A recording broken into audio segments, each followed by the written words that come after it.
Hi, I'm Lyndsey Oats. I'm the head coach at the University of Northern Colorado, and I'm also a member of the AVCA Recruiting Task Force. There have been some recent changes to our NCAA Division I recruiting rules, and we would like to make you aware so that you can pass these on to your student athletes and your colleagues. So today's video is going to focus on official visits.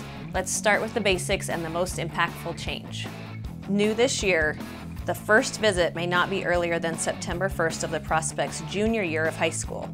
Previously, it was the first day of classes of their senior year.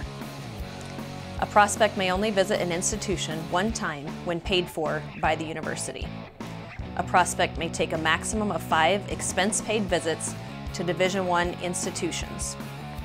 The visit may not last longer than 48 hours. It counts when they arrive and depart from campus, or when the prospective student-athlete receives a sit-down meal.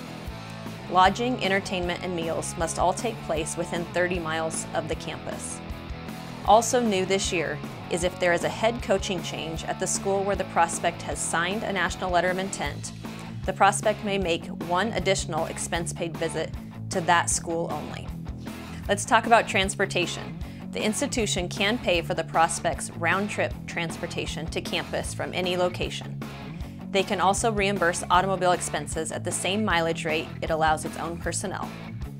The institution can pick up and drop off the prospect by car, which starts the 48-hour clock. The institution can provide transportation, as in a rental car, to and from the airport. But the institution cannot pay for individual expenses of anyone accompanying the prospect. Let's talk about entertainment now. A maximum of 3 complimentary admissions to a home event are allowed. Non-traditional families are provided an additional 2 tickets. A student host may receive $40 a day to cover expenses of entertaining the prospect. The institution can provide 3 meals and 1 snack for the prospect and the parents or legal guardians. The prospect may only meet with current student athletes, institutional employees, and spouses. They may not have contact with boosters.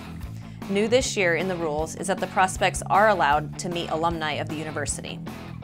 In Division I, the prospect may not engage in any workout activities or tryouts. I hope this has been helpful in guiding your student athletes in the recruiting process. In this video, we've only focused on a few of the recruiting rules. There are more exceptions and details, so please check with your high school counselor or the university's compliance staff. All of these new rule changes regarding official visits will go into effect August 1st of 2018. Thank you for watching, and check back for more AVCA recruiting tips.